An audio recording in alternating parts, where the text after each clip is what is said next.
하나님의 말씀에 오늘 비추어서 내가 정말 구원받았나, 집사 떼시고 목사 떼고 성도 떼고 내가 진짜 성도인가, 이 시간 비춰보는 시간이 되었으면 좋겠습니다. 왜 그러냐면 21절 말씀이 그렇게 말씀하고 계시기 때문입니다.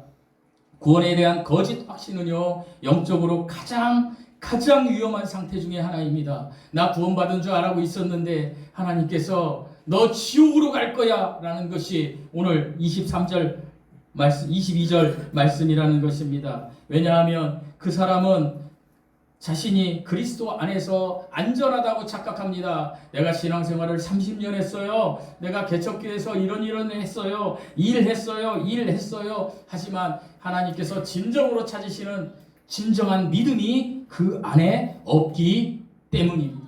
하나님은 믿음만을 보십니다. 21절 말씀은 많은 이들이 자신을 그리스도인이라고 주장하고 심지어 종교적인 일들을 엄청나게 많이 행했음에도 불구하고 예수님과 진정한 관계가 없다라고 하시면서 주님께서 거절하시는 것입니다. 무엇을 거절하는 것입니까? 천국에 입성하는 것을 거절하시는 구절입니다. 사랑하는 성도 여러분, 그렇다면 스스로 우리가 믿음이 있다고 속고 있는지 어떻게 알 수 있을까요? 저와 여러분이 난 스스로 구원받았어요, 목사님 그런 소리 하지 마세요, 하지만 예수님의 말씀의 잣대로 우리가 스스로 속고 있는지 어떻게 알 수 있냐라는 말씀입니다. 제가 몇 가지 요소를 말씀드릴 테니까 지금 회중석에 계신 여러분 자신을 하나님께 비추시기 바랍니다. 속고 있는 사람들은 이것을 보면 압니다. 잘 들으십시오. 감정과 축복, 영적 경험과 치유, 꿈과 환상, 종교적인 내 행위, 내 공로, 그리고 사탄에게 속아서 영예를 하고 영서를 쓰고 본질인 예수 그리스도가 아닌 믿음의 개인적인 결과물에만 관심이 있고 정작 예수 그리스도와 하나님의 영광과 존귀와 전능하심에 매료되지 않으며 예수 그리스도를 높이고 사랑하고 섬기고 순종하고 전하고 예배하는 데에 관심이 없습니다. 이들은 자신을 스스로 속이고 있는 것입니다. 이들은 자기 만족과 자기 이익에만 관심을 가지고 하나님께서 주시는, 아니 사단이 주는 그 믿음의 결과물을 얻기 위해 교회에 머무르고 있습니다. 제가 박한수 목사님, 박보영 목사님 설교를 들었는데 여러분, 교회가 성장하면서 가장 심적인 타격을 받는 것이 장로 투표라고 합니다. 장로 투표를 할 때마다 교회는 엄청난 경우에 많은 성도들이 떠난다고 합니다. 저는 제가 잘 아는 우리 선배님이 한빛 장로교회 자기 말로 왕 안수 집사님이었습니다. 목사님 말이라면 무엇이든 했던 그런 분이었습니다. 제가 그분에게 권면했습니다. 2004년도에 제가 부목사 시절에 굉장히 세게 권면했습니다. 선배님, 절대 그러시면 안 됩니다. 목사를 왕으로 삼으시면 안 됩니다. 예수님이 왕이십니다. 선배님, 그러다 큰일 납니다. 그런데 그 교회는요, 너무너무 잘 돼가지고 흥덕에 지금 성전을 크게 짓고 갔습니다. 그런데 그 교회가요, 갔는데 제가 우리 선배님께 전화를 했는데 그 선배님은 교회를 떠났습니다. 왜 떠났는지 아십니까? 선배님 왜 떠났어? 그랬더니 이렇게 얘기하더군요. 목사가 초심을 잃어버렸어.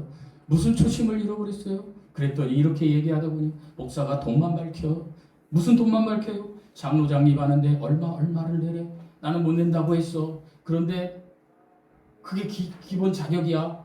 그런데 나는 못 낸다고 하니까 목사님 말씀이 내 밑에 안수집사들, 후배 안수집사들이 장로 장립을 받아야 되는데 안수집사님이 안 받으시면 거침돌이 되시잖아요. 이렇게 얘기하셨다는 거예요.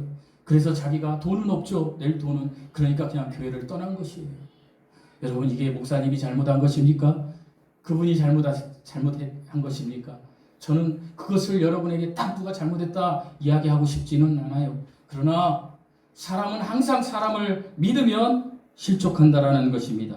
그래서 제가 말씀드렸습니다. 제가 그때 말씀드렸잖아요. 종교적으로 하지 마시라고. 그때 선배님은 저에게 이야기했죠. 아니야, 우리 목사님은 아니야. 아니요, 세상에 아닌 사람은 없습니다. 저와 여러분 각자도 우리도 아니라고 이야기할 수 없는 것입니다. 왜 그렇습니까? 레위기 말씀을 보면 하나님께서는 사람을 만드실 때 정결하게 만드셨습니다. 이 정결하게 만들었다는 것은 언제든 하나님과 소통할 수 있는 존재로 만든 거예요. 여러분, 우리가 마태복음 5장 8절에 보면 이런 말씀이 나옵니다. 마음이 청결한 자는 하나님을 볼 것이며. 그런데 누가 가장 마음이 청결했습니까? 아담이 가장 청결했습니다. 이 청결은 정결입니다. 이 카다로스, 이것은요 정결이에요. 타오르, 이거 히브리어 정결이에요. 그러니까 하나님은 우리가 정결한 상태에 있으면 언제든 하나님을 볼 수 있는 존재다, 이렇게 이야기하신 것입니다. 그런데 아담을 정결하게 만들었는데 어떻습니까? 아담이 선악과를 따먹으면서 부정하게 된 것이에요. 여러분, 우리가 세상에서 잘 먹고 잘 살고 그리고 좀 우리가 평안한 안식을 누리고 그러면 좋겠죠. 그런데 하나님의 말씀에 입각하면 이것은 다 부정한 것입니다. 왜 그렇습니까? 우리가 정결을 잃어버리면 더 이상 하나님께서 내 안에 안 계시기 때문입니다. 영이 죽었다라는 것은 하나님과의 교제가 끊어졌다라는 거예요. 그래서 하나님은 어떤 분이십니까? 하나님은 거룩하신 분입니다. 하나님은 거룩하신 분이기 때문에 정결한 자에게만 임하실 수 있는 거예요. 정결한 자에게만 임하실 수 있어서 하나님은 우리에게 정결하라고 하시는 거예요. 그래서 성경은 온통 너는 정결해야 돼, 너는 정결해야 돼. 여러분, 그래서 출애굽기, 레위기, 민수기, 신명기를 보면요, 하나님이 율법 613가지를 줄 때에 하나님께서 레위기에서 247가지 25%를 거기다 실어놨어요. 그런데 하나님이 거기에서 계속 이야기하는 제사법에서 중요한 건, 여러분, 제사가 중요할까요? 제물이 중요할까요? 여러분, 다들 제사가 중요하다라고 많이들 이야기합니다. 그러나 저는 제물이 중요하다라고 생각합니다. 왜냐? 하나님께서 계속 이야기하십니다. 이 제물은 정결한 거야. 흠없는 숫소, 흠없는 염소, 흠없는 양, 흠없는 산비둘기, 흠이 없어야 돼. 흠이 없어야 내가 거기에 임할 수 있다라는 거예요. 왜요? 하나님은 거룩하신 분이기 때문에. 내가 거룩하니 너희도 거룩하라. 그런데 하나님은 끊임없이 이야기합니다. 너는 거룩하지 하게 될 수가 없는 존재라는 걸 내가 알아. 그러니까 너는 정결해져야 돼. 그런데 너는 정결해지질 않구나 해서 레위기에서 나오는 게 뭐예요? 부정해지는 거예요. 계속해서 죄를 지는 거예요. 세상에 때국물을 막 묻히다 보니까 어느 날 내가 예수님 믿는 사람인지 하나님의 자녀인지, 아니 하나님이 있는지 없는지, 에이 없어, 이렇게 돼버리는 거예요. 여러분, 그것을 하나님은 경계하시는 거예요. 그래서 하나님은 우리가 정말로 정결한 자의 위치에 살다가 부정해지면 하나님의 거룩으로 그것을 깨부시는 것입니다. 그러시면서 하나님이 계속 구약에 너 정결해져야 돼, 안 되는 거예요. 그래서 하나님이 직접 오셔서 저와 여러분을 정결케 하신 거예요. 깨끗게 하신 거예요. 그런데 우리는 여전히 세상으로 부정적인 대로 막 이렇게 흘러가는 거예요. 그러니까 하나님이 어떻게 하십니까? 돌아와라, 돌이켜야 돼, 너 정결해야 되지 않겠니? 너의 부정한 것은 내가 다 하나님의 말씀으로 씻겨줄게, 돌아와, 이렇게 말씀하시는 거예요. 사랑하는 성도 여러분, 여러분의 삶에서 정말로 여러분이 하루를 보낼 때에 여러분이 정말로 하나님의 그 음성, 너 돌아와야 돼, 이런 음성을 얼마나 들으십니까? 그런 음성을 들으시는 일이 없고 일상에 젖어서 살고, 여러분 옛날에 우리 부모님 세대들은, 우리 어머님도 여기 계시지만 우리 어머니 할머니 세대들은 먹을 게 없고 입을 게 없으니까 어땠습니까? 먹을 게 없고 입을 게 없으면 그 자리에서 기도했습니다. 아무것도 모르는 예수님이 이 대한민국에 없었을 때는 어떻게 기도했습니까? 그냥 그 기도가 좋은지 알고 새벽에 삼신할머니 앞에라도 기도했던 거예요. 모르는 신에게라도 기도했던 거예요. 오늘날 어떻습니까? 여러분, 바빠서 교회 안 오고, 저기 힘들어서 교회 안 오고, 예전에는 바빠서 교회 오고 힘들어서 교회 오고 그 예배를 통하여 내가 정결케 되고자 했던 거예요. 그런데요, 너무나 부정하고 세상의 때로 자기 의로 가득 차 있기 때문에 더 이상 이 때가 씻겨지질 않는 거예요. 그러니까 어때요? 세상 일에 있으면 세상 일을 먼저 쫓아가는 거예요. 여러분, 이 방식을 바꿔야 됩니다. 왜 그렇습니까? 하나님은 이렇게 말씀하십니다. 너가 정결해야 되는데 너가 부정해질 수 없는 존재잖아. 너 정말로 열매를 맺어야 하는데, 너 마태복음 7장에 보면 그 열매로 너를 알 수가 있는데 너는 열매를 못 맺잖아. 그런데 내가 열매를 맺게 할 수 있는 거, 내가 이 길을 알려줬어. 이것이 나에게 돌이켜지는 거야. 이것이 회개야. 돌아오는 거야. 그런데 이것은 예배를 통해서 완성되는 거야. 그래서 여러분, 예배가 중요한 거야. 예배가 이처럼 중요한 겁니다. 예배는 더 이상 우리에게 짐이 돼서는 안 됩니다. 예배는 선물이어야 됩니다. 여러분이 정말로 구원받으셨다면 이런 찔림이 있어야 되는 겁니다. 목사 왜 또 저렇게 설교해? 이렇게 생각하시면 안 돼요. 하나님 앞에 찔림이 있어야 돼요. 하나님, 내가 잘못했네요 하고 돌이켜져야 된다는 것입니다. 그럴 때에 하나님이 우리를 넌 정결한 자야 라고 선언해 주시는 거예요. 물론 그러다가 다시 또 부정해질 수도 있어요. 그러나 하나님께로 계속 돌이켜지는 삶이 이 땅에서의 삶이에요. 그러면 사랑하는 성도 여러분, 그것은 우리의 삶인데, 그것은 목사가 됐던 누가 됐던 아무리 자기가 이 땅에서 신앙이 좋다고 하는 사람들도 그런 삶을 살 수밖에 없는데, 그렇다면 누가 다 천국에 가요 목사님 이렇게 물어볼 거 아닙니까? 그 앞에 조건이 있습니다. 여러분 잘 보시면 출애굽기를 보시면 출애굽이 뭡니까? 애굽이라는 나라 강대국에서 이스라엘 민족이 탈출한 것이 출애굽입니다. 애굽에서 나왔다 이런 얘기입니다. 그러니까 이 성경은 출애굽을 뭐라고 얘기하시냐면 이스라엘 백성을 구원했다 이렇게 이야기하는 것입니다. 여러분, 이스라엘 백성을 구원하신 다음에 하나님이 주신 게 무엇입니까? 율법입니다. 여러분, 율법이 먼저입니까? 구원이 먼저입니까? 구원이 먼저예요. 출애굽하시고 나서 율법을 주신 거예요. 그러니까 우리가 출애굽만 하면 그 다음에 우리가 율법은 당연히 지켜야 하는 거예요. 요즘 근본주의 뭐 이런 사람들이 이렇게 율법 막 613가지 살인하지 말라고 하면 막 이렇게 하면서 율법을 누가 지켜? 하나님의 은혜지. 그렇게 하고 그냥 멈춰요. 그리고 죄 정말 많이 져요. 여러분, 정말로 저 같은 목사, 가르치는 자들 똑같이 세상에서 죄지면서 회개하지도 않아요. 그러면서 구원받았다고 자랑해요.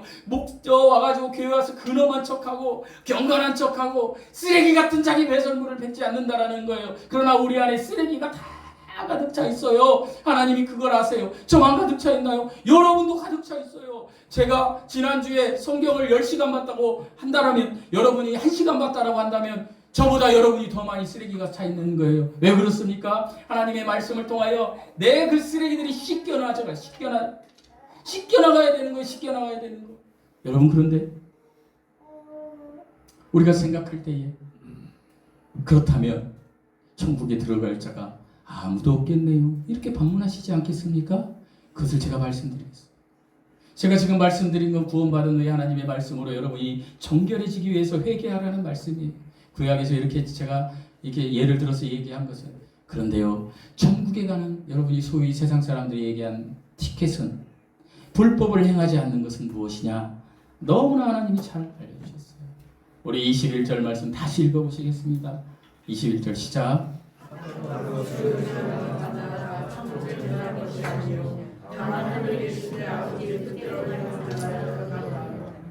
퀴즈 내겠습니다.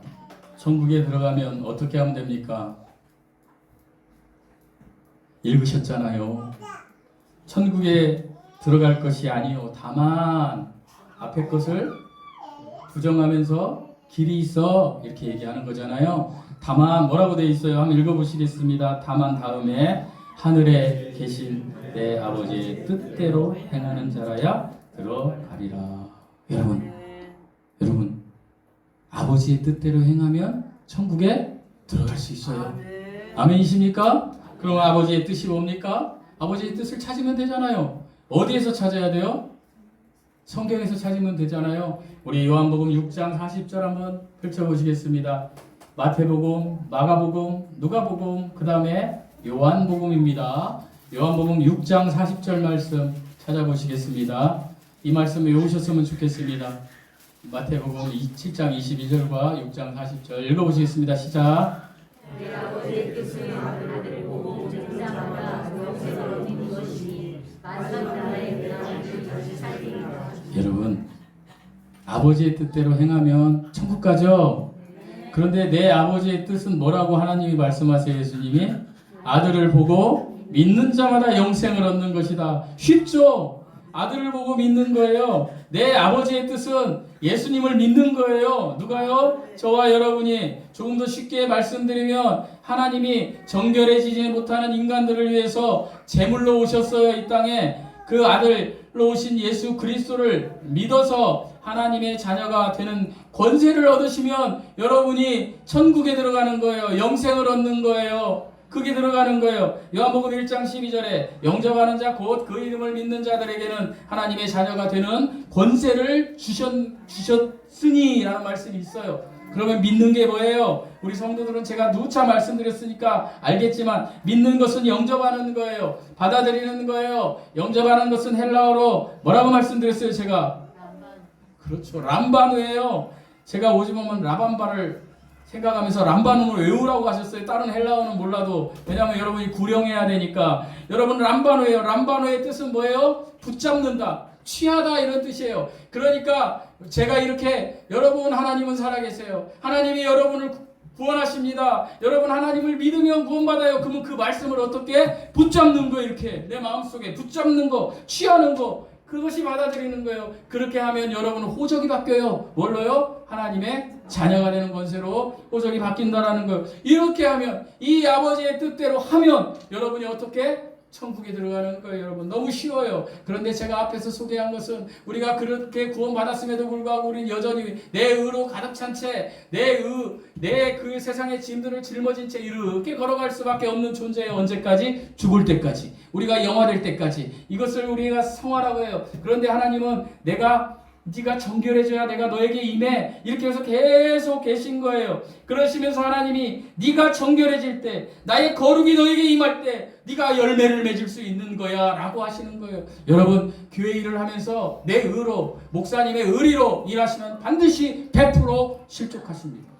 그러나 지금 제가 말씀드린 대로 그 하나님의 은혜로 하나님의 자녀가 돼서 내가 목사님이든 권사님이든 집사님이든 교회 뭐가 되든 내가 그냥 하나님의 은혜로 내가 그 일을 하면요 그게 열매가 되는 거예요. 제가 10년 전에 이 교회를 하려고 할 때에 저는 교회를 하려고 하지 않았어요. 그런데 교회를 막 하라고 하는 이 푸시하는 목사님이 계셨어요. 여러분 우리 교회를 보면 이게 지금 문들이 다 뭐 같아요?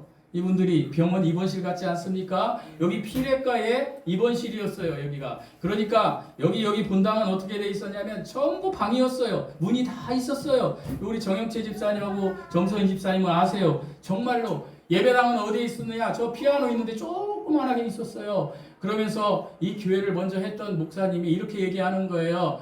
이 피내과가 옛날에는 이게 잘 돼가지고 여기가 입원실로 썼는데 요즘 큰 병원들이 생기니까 피내과가 이 원장님이 이제 오시는 분들만 받고 입원을 안 하는 거예요. 그래서 이것을 어떤 선교사님한테 내준 거예요. 그 선교사님은 성도가 한 명도 없는 채 여기에서 그냥 기도만 하는 거예요. 그래서 그 선교사님이 저에게 이 교회를 이제 저하고 이렇게 인수인계할 때 뭐라고 하셨냐면 목사님 여기가 기도하기는 되게 좋은 곳이에요 이렇게 얘기하시는 거예요. 그런데 저는 그때 그 말도 막 은혜로 들렸어요. 그래 기도하면 성도들이 막 올 거야 라고 생각했는데 저를 아는 목사님들, 저를 아는 형제들, 저하고 성경 공부했던 분들이 10명이 와서 저를 여기서 막 저 예배당에서 막 기도해주고 가고 그랬는데 그때 저는 사기 충천했어요. 내가 이렇게 했으니까 사람들이 엄청나게 올 거야. 그런데 한 명도 안 왔어요. 한 명도 안 오고 여러분이 다예요. 그런데 어쨌든 그때는 내가 사기 충천했거든요. 그래서 내가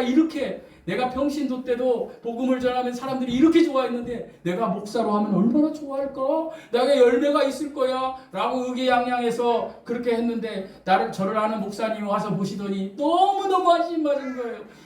예배당도 없고 다 칸막이 쳐져 있고 이 바닥은 어떻게 돼 있었냐면 세면이 다 긁혀가지고 새신자가 누가 와도 그때 없었던 분들이 누가 와도 이 교회는 다니기 싫은 교회예요. 그래서 그 목사님이 이것을 다 리모델링을 다 뚫어가지고 해주시고 저더러 목회를 여기서 해라. 그래서 제가 어떤 생각을 했냐면 이제 내가 여기에서 목회하면 엄청나게 사람들이 막 오겠구나. 이것은 완벽한 제 의였습니다. 이것은 완벽한 제 생각이었습니다. 하나님이 함께 하시지 않는 생각이었다라는 거예요. 내 생각. 내가 이렇게 해주면 이렇게 하겠지. 내가 이런 일을 하면 이렇게 하겠지. 이것은 다 캔슬됐어요. 10년을 돌아오면서 하나님 앞에 회개했습니다. 하나님, 정말로 제가 여기에서 무슨 짓을 했는지 모르겠어요. 여러분이 요즘 저를 보는 눈이 우리 목사님 어떻게 목회를 하고 계신가? 이런 생각을 하는지 몰라도 제 중심에는 늘 마태복음 말씀, 여러분에게 늘 말씀, 수고하고 무거운 짐진 자들아 다 내게로 와서 쉼이 있는 안식 있는 교회를 저는 만들고 싶습니다. 그러나 단 하나의 조건이 있습니다. 그분들이 반드시 출애굽 구원을 받고 나서 그렇게 해야 된다라는 것입니다. 저는 그 공동체를 이루고 싶어서 제가 그렇게 하는 것이지 다른 욕심은 전혀 없습니다. 우리 안에 하나님의 뜻대로 하나님의 말씀대로 하지 않은 나의 열매가 있다면 여러분 이 시간 그것들을 다 제거해 버리십시오. 하나님께 나와서 여러분 정말로 하나님께 돌이켜지는 마음으로 성령의 열매를 맺기 위해서 분투하시라는 것입니다. 여러분, 어떤 사람들은요, 한번 기도하거나 공개적으로 신앙 고백을 하면 그 이후 삶이 아무렇게나 살아도 구원받았다고 생각합니다. 물론 구원은 제가 말씀드린 대로 은혜로 주어집니다. 그러나 진정으로 구원받은 사람은요, 진정으로 구원받은 사람은 반드시 순종의 삶의 열매가 나옵니다. 여러분, 우리가 구원받았다고 하면서 그런 마음이 들지 않는다라는 것, 그것은 우리가 어쩌면 구원받지 못했거나 아니면요, 우리가 구원받고 상처난 마음을 갖고 있기 때문입니다. 그래서 성경은 반복해서 경고합니다. 말씀을 듣기만 하고 행하지 않는 사람은 자기 자신을 속이는 자. 야고보서 1장 22절에서 너희는 말씀을 행하는 자가 되고 듣기만 하여 자신을 속이는 자가 되지 말라. 제가 지금까지 말씀드렸던 것이 자기를 속이는 자예요. 아버지의 뜻대로 했다고 하면서 말은 하는데 행하지 않고 듣기만 하는 자는 자신을 속이는 자라는 거예요. 그래서 내 아버지의 뜻은 오늘 보면 어떻게 돼 있어요? 하늘에 계신 내 아버지의 뜻대로 행하는 자. 여러분, 예수 그리스도를 믿을 때에도 은혜로 받지만 내가 반드시 받아들임이 있어야 되는 거예요. 하나님의 말씀을 흡수해야 되는 거예요. 그래서 내가 흡수했다면, 정말 내가 거듭났다면, 그 하나님의 사랑을 생각한다면, 그 참된 믿음이 나에게 왔다면 우리는 순종해야 됩니다. 누구에게 순종합니까? 목사에게 순종합니까? 아닙니다. 하나님께 순종하는 것입니다. 하나님의 말씀에 순종하는 것입니다. 그러면 여러분은 어떻게 해야 합니까? 하나님의 말씀을 묵상해야 되지 않겠습니까? 하나님의 말씀을 묵상해야 하나님께 순종할 수 있는 것 아니겠습니까? 그래서 하나님의 말씀을 묵상하다 보면 정말로 하나님께 순종하고 내 안에 계신 성령이 충만해져서 세상의 잡풀들, 세상의 정말 배설물 같은 것들, 나를 간섭하는 그 모든 관계가 다 부서지고 비워져서 내가 진정으로 하나님 앞에 설 수 있는 사람이 되는 것입니다. 그런데 내가 내 의로 내 모든 것을 하고 나서 사람에게 상처받습니다. 사람에게 상처받고 나서 내가 믿음이 정말 다 왜 이래 이렇게 흔들리고 그저 뜨겁지도 않고 차갑지도 않는 이 사람들에게 하나님은 경고하십니다. 요한계시록 3장 15절에서 16절에 보면 라오디게아 교회들에게 이야기하는데 미지근한 이 믿음에 대하여 이렇게 이야기합니다. 내가 내 행위를 아노니 내가 차갑지도 않고 뜨겁지도 않고 아니하도다. 내가 차든지 뜨겁든지 하기를 원하노라. 내가 이같이 미지근하여 뜨겁지도 않고 차지도 아니하니 내 입에서 너를 토하여 버리리라. 하나님이요, 우리가 구원받았다고 하면서 뜨겁지도 차갑지도 않고 미지근하고 미적지 아무 무감각하게 살면 토해버리신대요. 이거 얼마나 우리의 영적 상태에 대한 하나님의 무서운 경고입니까? 여러분, 다른 사람 바라보지 마시고 저는 저를 바라보고 여러분 각자는 각자를 바라보십시오. 내가 정말 어떤 지금 마음으로 있는가 하나님 앞에. 이런 사람들은요, 교회 출석 잘합니다. 그리고 성경도 읽고 자기가 필요하면 기도도 해요. 그런데 하나님과의 관계는 비정상적인 거예요. 사랑하는 성도 여러분, 하나님, 우리가 구원받았다라는 것은 하나님을 인격적으로 만난 거예요. 하나님을 인격적으로 만난 사람은 반드시 변하게 돼 있어요. 아버지의 뜻, 예수 그리스도를 만난 자는 반드시 변화되게 있어요. 우리 교회의 채이와 우리 그리고 소은이가 어린 아이인데 저 아이들이 시간이 지나면 점점 변화되잖아요. 우리 채이가 오늘 보니까 손 한 번도 안 주던데 오늘은 만나는 사람마다 손을 주더라고요. 자랑하는 거예요. 여러분 예수님을 믿는다고 해서 자랑하지 않는 것은 하나님이 토해버리시겠다라는 거예요. 그런데 더 심각한 건 무엇인지 아십니까? 나는 예수 믿었다고 하는데 나는 종교적인 그 캐리어를 쌓아서 나는 예수 믿었어. 난 구원받을 거야. 그렇게 살았는데 하나님이 토해내는 것이 아니라 지옥불에 던져버리는 거예요. 여러분 차라리 예수님을 만나고 나서 미적지근하게 살다가 천국이라도 가는 게 낫지. 여러분 하나님을 저 혼자 만날지 알고 있다가 지옥불에 떨어지면 되겠냐는 얘기예요. 여러분 우리는 지옥으로 가면 안 됩니다. 우리는 지옥으로 절대로 가는 사람들이 아닙니다. 우리는 그런 사람이 되어서는 안 돼요. 앞으로 향후 우리 주양기 사랑교회가 있을 때에 여러분 우리가 정말로 우리 각자가 구원받았다라면 우리의 목표는 뭐가 되어야 되냐? 우리 안에 들어오는 사람들, 구원받지 못한 사람들에 대하여 우리가 정말로 그 사람을 위하여 기도하고 분투하고 하나님 앞에 정말로 하나님 이 성도를 이렇게 해주세요 라고 기도하는 교회 공동체가 되어야 합니다. 그럴 때 성령이 이 안에서 충만하게 흐르고 내 안에서 충만하게 흐르고 공동체에서 충만하게 흘러서 우리 교회가 부흥하게 되는 거예요. 어떤 부흥이요? 인원의 부흥이 아닙니다. 여기 온 사람들이 모두가 다 하나님을 믿어서 헷갈아버리는 거예요. 하나님을 믿고 어떻게 됩니까? 하나님을 믿고 전진 앞으로 하나님께 전진 앞으로. 그리고 내 때가 되어서 존 메가더 목사님처럼 내 호흡이 이제 끊어질 때가 되면 하나님의 영접을 기다리며 하나님 저 이제 하나님의 왕관을 쓸게요라고 기다리는 거예요. 언제까지 세상 일에 내 환경에 내 삶에 지쳐가지고 하나님 이때는 이래요. 하나님 이때는 이래요. 이렇게 살다가 하나님 앞에 가겠냐는 말씀이에요. 여러분 제가 누차 말씀드리면 그것도 여러분이 정말로 하나님을 인격적으로 만난 사건이 있는 다음에 그렇게 있다라면 저는 다행이라고 생각해요. 그런데 하나님을 만난 그 사건이 없는 상태에서 여러분이 종교적인 생활만 하다가 그냥 교회만 다니다가 딱 갔는데 너는 불법을 행한 자야. 지옥으로 가버려라. 얼마나 무섭습니까? 얼마나 무서워요. 저는 우리의 성도들이 이유격이 떨어지면 안 된다고 생각을 하는 거예요. 저는 꿈이 있어요. 우리 교회가 어떻게 되는지 제가 가끔 얘기하지만 여러분 하나님 앞에 자존심 버려야 합니다. 여러분 이 강단에 어느 날 여기 교회에 우리 교회 성도 50명 안 나오는 사람도 있고 나오는 사람 각 사람이 목사님 나 하나님 만났어요. 목사님 나 간증할래요. 이 곳에 와서 간증하는 사람들이 다였으면 좋겠습니다. 누군가 간증하면 그런 사람들은 하나님을 못 만난 사람들. 여러분 하나님을 인격적으로 만나면 반드시 간증이 튀어나오게 되어 있습니다. 나 이렇게 하나님 만났어. 여러분의 이런 사건이 있습니까?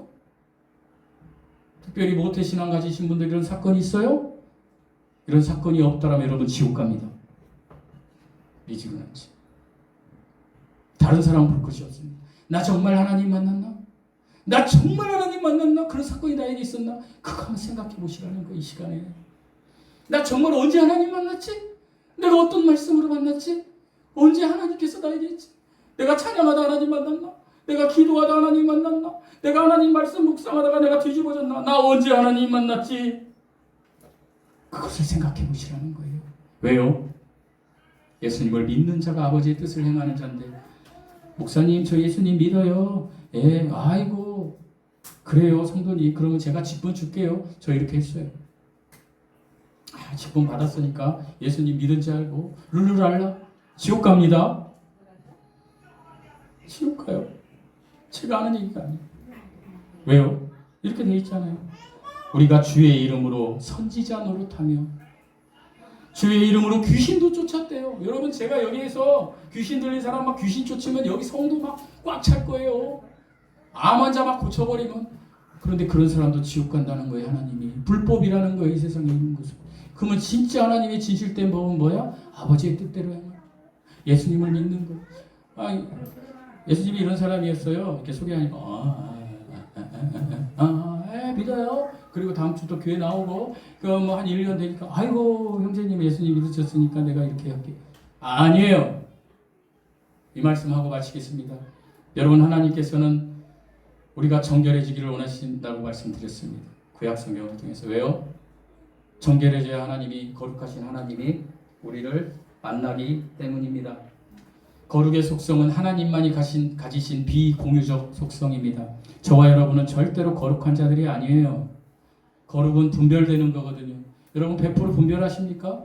구별되셨습니까? 아니에요. 세상의 삶은 찌꺼기로 가득 차 있어요. 그렇잖아요. 지금 제 설교를 들으시는 분들 중에서 하나님이 주신 귀로 아이고 또 이상한 소리 하는 분도 있어요.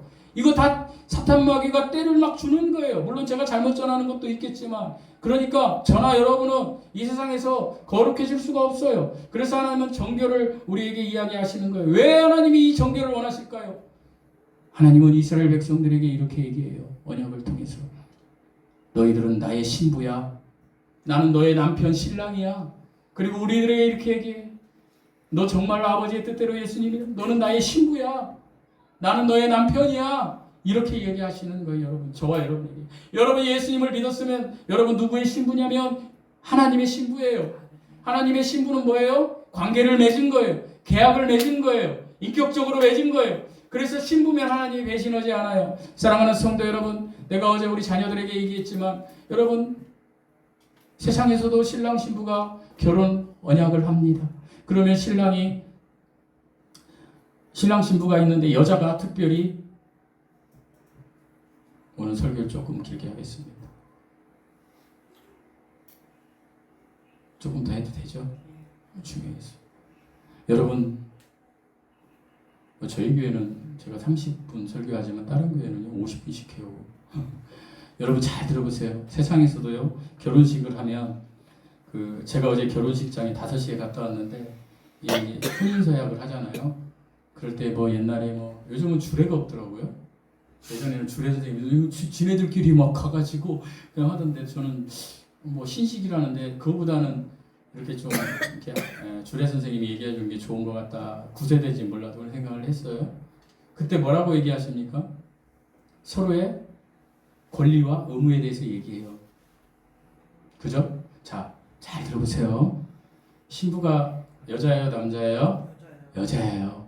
그 여자는 새신랑 남편을 만날 때까지 다른 남자를 만나면 될까요? 안 될까요? 안 돼요? 되죠, 집사님. 아니 그 남자하고 결혼하기 전에는 다른 남자 만날 수 있어요. 이 사람도 만나고 이 사람도 만나 좋은 사람을 골라야죠. 예. 근데 결혼 서약을 하는 즉시 다른 사람을 만나면 됩니까? 안 됩니까? 세상에서도? 안 돼요. 그러면 신부의 입장에서는 다른 사람을 만나지 말아야 되는 게 권리입니까? 의무입니까? 의무입니다.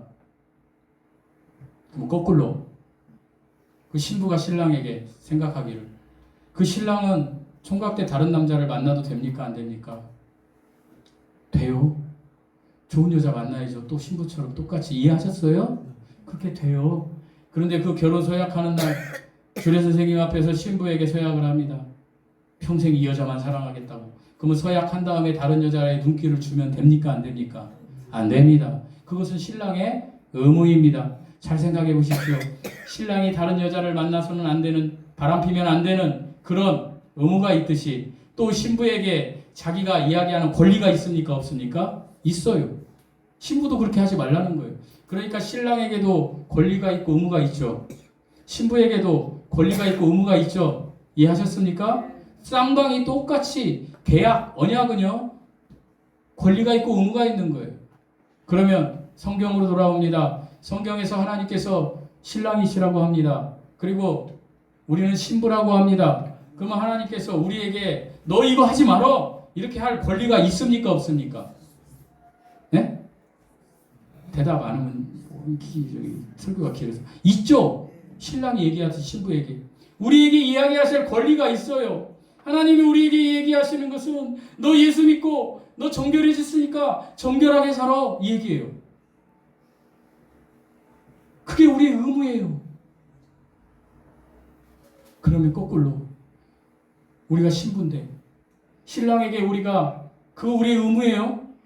예수님 믿고 우리가 정결하게 사는 거, 정결을 유지하는 거, 정결하지 않으면 회개하는 거, 다른 사람 회개하라고 하는 게 아니라 내가 회개하는 거, 이게 우리의 의무예요. 그러면 거꾸로 내가 하나님께 이야기할 권리가 있습니까? 없습니까? 있죠. 신랑과 신부니까. 우리가 하나님께 이야기할 권리가 있어요. 여러분이 예수님 믿어서 구원받았다면 하나님께 이야기할 권리가 있어요. 그런데 어떻게 할 때 권리가 있어요? 내가 악에서 떠나 스스로 겸비하여 정결한 상태를 유지하는 거. 내가 구원받고 나서 악에서 떠나는 거. 근데 악에서 못 떠나 지금. 내가 저 설교를 들으며 내가 세상에서 내가 하나님 말씀을 묵상해도 내 안에 그냥 가득한 내 의로 가득 차 있어. 그러면 회개하라는 거예요, 여러분. 하나님 앞에. 그게요, 정결해지는 거예요. 그 상태에서 하나님께 이야기하는 거예요. 뭐라고요? 뭘로? 기도하는 거예요. 하나님, 저 이거 해주세요. 하나님, 저 이거 해주세요. 이렇게 할 때 하나님이 들어주시는 거예요. 이게 역대하 말씀이에요. 악에서 떠나 스스로 겸비하여. 역대하 7장인가요? 14절인가? 그럼 내가 너의 말을 듣고 집에서도 하지 않는 얘기.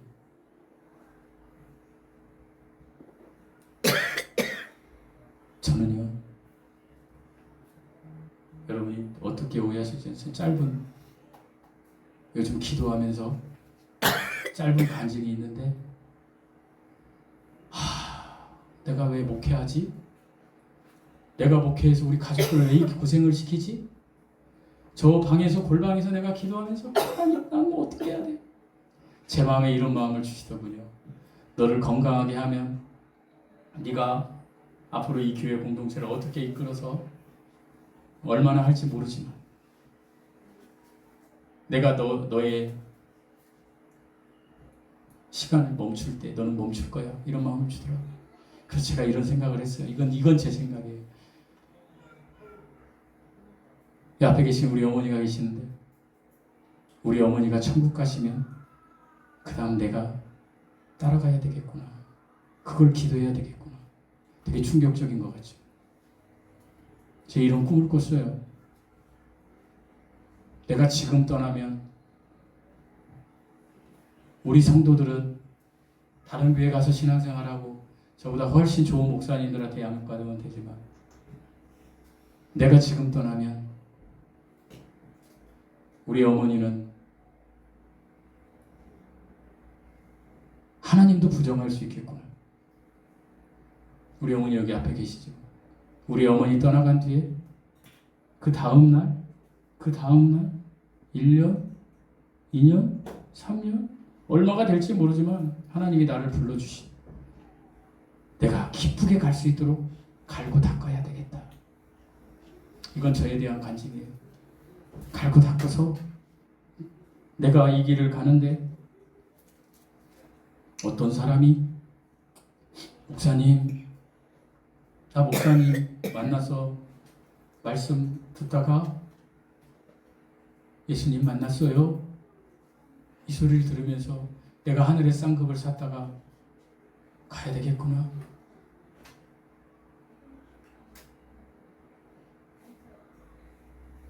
이 주 전에 저에게 117평 되는 교회 한빛 장로교회로 이전할 수 있는 정보가 왔어요. 기도하면서 여러분의 고백하는 거 제가 캔슬했어요. 거기다 캔슬을 놓은 건 아니지만 제가 스스로 그래서 여러분에게 밝히지 않았어요. 몇몇에게만. 제 주위에 있는 많은 목사님들은 저에게 이렇게 얘기하셨어요. 지금도 얘기해요. 노 회장님도 어제 전화 오셔가지고 이 목사 축하해. 뭘 축하해? 내가 한다고 안 했는데 내가 다 알아봐 줄게. 은행 대출 받아서 이렇게 하면 돼.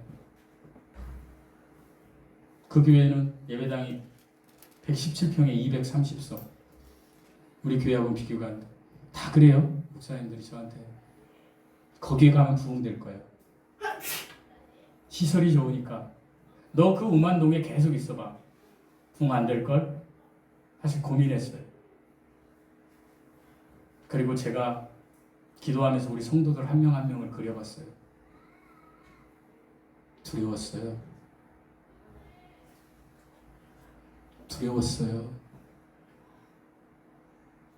우리 성도들 때문에 두려웠어요. 우리 성도들의 자녀들 때문에 두려웠어요. 내 목회가 뭐야? 나에게 맡겨준 사랑하는 동역자들, 우리 성도들, 그 가족들, 그들이 어디에 있든지 이 하나님 믿고 천국 가게 하는 게 나의 목표잖아. 내가 여기에서 그래 인간적인 방법을 동원해서 이렇게 하나님이 내 목숨줄을 끊어버리겠구나. 내가 그렇게 선언하고 목회했는데.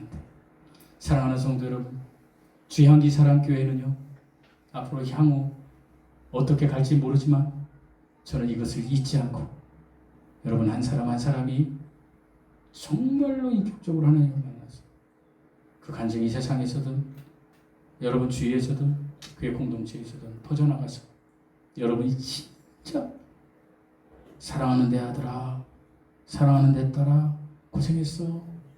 지구에서 사느라고 고생했어. 얼마나 고생했니? 못 먹고 못 입고 고생했어. 이리 와. 이런 분들이 다 되기를 위한 사역을 할 거예요. 감히 말씀드려요. 여러분 이 사역에 동참하세요. 여러분에게 뭘 하라는 게 아니에요. 예수 믿고 영생을 소유하라는 거예요. 그리고 그 하나님이 원하시는 정교를 위해서 열매를 맺기를 위해서 그렇게 살아가세요. 그냥 내 의지대로 내 뜻대로 살다가 예수님을 만나지도 못한 채 지옥 가면 안 돼요. 우리 모두가 앞으로 50년 후에 천국에서 만나기를 소망합니다. 천국에서 목사님 그때는 내가 목사님한테 참 이런 게 있었는데 어쨌든 나 천국 가서 좋네요. 그리고 여러분 지금 마음에 내 아들 어떻게 하지? 내 딸 어떻게 하지? 이런 마음이 들었으면 좋겠어요. 하나님께서요 용서하지 못하는 죄가 하나 있는데 이방인들에게 이야기하시는 게 있어요. 출애굽기 말씀인가 보면 몰렉을 섬기는 자들을 하나님은 싫어해요. 몰렉의 신은 가나안 지방의 신이에요. 머리는 곰이에요. 그리고 몸은 사람이에요. 그들은 손을 이렇게 벌리고 있어요. 그리고 그들 밑에는 용광로가 있어요. 지옥불. 실제로. 그리고 그들은 몰렉의 신에게 그 신이 좋아하는 아이들을 바쳐요. 이쁜 아이들, 하은이, 강현이 같은 아이들을 바쳐요. 어떻게 바쳐요? 그 손 사이에 떨어뜨려 버려요. 용광로에 들어가는 거예요. 그럼 어떻게 돼요? 죽어요. 그런데 이 손에 걸리는 아이들이 있어요. 떨어지다 보면 걸릴 거 아니에요, 이 손에. 그러면 그들은 그래요. 하나님이 선택한 자다. 이게 몰렉이에요. 하나님이 이걸 너무 싫어하셨어요. 몰렉을 섬기는 자들은 반드시 쳐 죽여버려라. 용서하지 말고 죽여버려라. 왜 그러셨을까요? 하나님은 저와 여러분이 지옥불에 떨어지는 걸 싫어하시는 거예요. 정말로 지옥불에 떨어가는 걸 싫어하시는 거예요. 여러분 기도할 게 없다고요?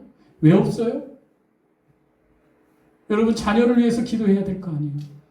내 부모님을 위해서 기도해야 될 거 아니에요. 제가 오늘 박정훈 집사님한테 간곡히 부탁드렸어요. 박 집사, 어머니한테 가서 예수님 믿으라고 할 네가 용기가 안 날 수 있어. 저기 있으니까 제가 얘기하는 거야. 박 집사 그냥 교회에서 만든 전도지 그냥 갖다가 이렇게 화장실에도 놓고 주방에도 놓고 갖다 그냥 놔. 그렇게 예수님 만난 사람이 저예요. 우리 사모가 화장실에다가 이걸 놨는데 맨날 이 전도지를 놨는데 이거 뭐야? 뭐야 이거? 뭐야 이거? 뭐야 이거? 근데 어느 날 이상하게 그 전도지가 읽고 싶은 거예요. 딱 들었어요. 계시록 3장 20절. 내가 문 밖에서 두드려 수도 없이 태어나면서부터 29년 동안 계속 두드렸어요. 계속. 저는 학생회장도 하고 뭐 대학부 때 막 별걸 다 했는데도 하나님을 못 만났던 거예요. 28살에 죽었으면 지옥 가는 거예요. 수도 없이 두는데 내가 문을 안 열어. 그리고 그 다음 말씀이 뭐였는지 아세요? 히브리서 1장 말씀. 내가 만물을 붙들고 있다. 말씀으로. 하나님이 만물을 붙들고 안 하고 계시면 저와 여러분 죽어요. 그거에 제가 넘어졌어요. 제가 오늘 이런 말씀을 왜 드리냐면 우리 창립 10주년을 맞이해서 우리 교회가 부흥하고 우리 교회가 뭐 인원이 많고 이런 것도 좋지요. 그러나 그것보다 더 시급한 것은 여러분 가족, 여러분 주위에 있는 사랑하는 사람들 중에 예수 그리스도를 믿지 않는 사람들이 있다면 정말로 그 사람들에게 내가 말할 수 없으면 이거라도 저 교회에 부족한 목사가 만든 저 전도지라도 이렇게 갖다 놓으시라는 거예요. 이렇게. 하나님이 하십니다. 반드시 하십니다. 여러분 예수 믿고 복받고 하나님의 정말 무한하신 은혜의 강 속에서 살아가시는 은혜의 사람들 되시길 바랍니다. 불법을 행하시고 계신 분들이 계시다면 돌이키십시오. 아버지의 뜻대로 행하십시오. 아버지의 뜻은 예수 그리스도를 믿는 것입니다. 예수 그리스도를 믿는 것은 하나님의 말씀 붙잡는 것입니다. 그래서 하나님과 내가 결혼하는 것입니다. 내가 결혼했다면 마땅히 하나님이 우리에게 요구하시는 열매, 정결한 삶, 섬기는 삶, 이 삶을 살아야 합니다. 그럴 때 하나님께서 우리를 크게 쓰실 것입니다. 이 은혜가 여러분 모두에게 임하시기를 예수님의 이름으로 축원드립니다. 기도하시겠습니다.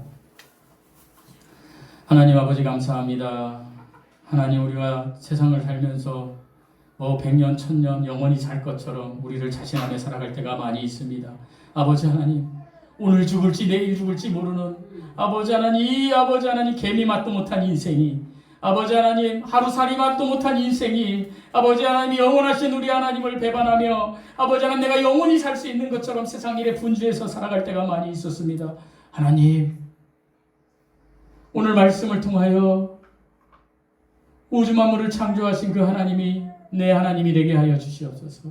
내 하나님이 되었다라면 하나님께서 요구하시는 정결한 삶을 살기 위하여 하나님 이 땅에서 분투하며 하나님 말씀 아버지 하나님 지키기 위하여 하나님 정결하게 되기 위하여 늘 회개하며 하나님 붙잡고 살아나가는 저희들 되게 하여 주시옵소서. 이 은혜가 오늘 예배 속에서 아버지 하나님 이 아버지 하나님 말씀들은 모든 성도들 심중에 아버지 하나님 들어가게 하여 주시옵소서. 하나님이면 다다, 예수님이면 다다, 예수님이 나의 주인이시다, 이 고백하며 살아나가는 저희들 되게 하여 주시옵소서. 이제는 우리 주 예수 그리스도의 은혜와 하나님의 사랑과 성령의 교통하심이 사랑하는 모든 형제자매들 위해 지금부터 영원토록 우리 예수님이 함께 하시기를 우리 주 예수 그리스도의 이름으로 축복드리고 기도드리옵나이다. 아멘. 아멘.